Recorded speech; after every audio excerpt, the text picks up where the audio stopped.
গাইবান্ধা ১ সুন্দরগঞ্জ আসনের আওয়ামী লীগের সংসদ সদস্য মঞ্জুরুল ইসলাম লিটন শনিবার সন্ধ্যায় নিজ বাড়িতে দুর্বৃত্তদের গুলিতে নিহত হয়েছেন। গুলিবিদ্ধ হওয়ার পর তাকে আশঙ্কাজনক অবস্থায় দ্রুত রংপুর মেডিকেল কলেজ হাসপাতালে পাঠানো হয়। সেখানে রাত 7:30টার দিকে চিকিৎসক তাকে মৃত ঘোষণা করেন। এমপির ঘনিষ্ঠ সহযোগী ও তার cold storage manager Anil Saha ও এমপি শ্যালক আবু নাসের মিরান জানান, সন্ধ্যায় 5:45টায় সংসদ সদস্য মঞ্জুরুল ইসলাম লিটন তার দ্বিতল বাসভবনের নিচতলায় বৈঠকখানায় বসে 5 থেকে 6 জন নেতাকর্মীদের নিয়ে কথা বলছিলেন। এ সময় 3 যুবক হেলমেট পরা অবস্থায় একটি মোটরসাইকেল তার বাসার সামনে আসেন। তাদের একজন বাসার বাইরে আঙ্গিনায় স্টার্ট দেওয়া মোটরসাইকেলে বসে অবস্থান করছিল। অপর 2 জন এমপি লিটনের সাথে জরুরি কথা বলার অজুহাতে ঘরের ভেতর ঢুকে তাকে লক্ষ্য করে খুব কাছ থেকে আকস্মিকভাবে কয়েক রাউন্ড গুলি ছোড়ে।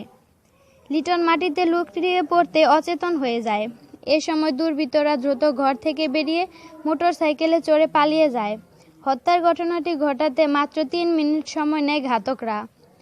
লিটনের স্ত্রী স্মৃতির বড় ভাই বদিউল কারিমিন বাদল জানান, দুর্বৃত্তদের ঘরে প্রবেশ এবং গুলি করার সময় এমপি লিটনের স্ত্রী জেলা মহিলা আওয়ামী লীগের যুগ্ম আহ্বায়ক খুরশিদ জাহান স্মৃতি রান্নাঘরে ব্যস্ত ছিলেন। গুলির আওয়াজ শুনে তিনি ছুটে আসেন। তার স্বামীকে মাটিতে লুটিয়ে পড়া অবস্থায় দেখতে পান। তার চিৎকারে আশেপাশে মানুষ ছুটে আসেন। প্রত্যক্ষদর্শীরা জানান, হামলাকারীরা এমপিকে লক্ষ্য করে 3 রাউন্ড গুলি ছোড়ে। 2টি গুলি তার বুকের পাশে এবং অপরটি উরুতে বিদ্ধ হয়। এ সময় তিনি মাটিতে লুটিয়ে পড়েন। গুলির শব্দ শুনে বাড়ি এবং আশেপাশের লোকজন ছুটে আসেন।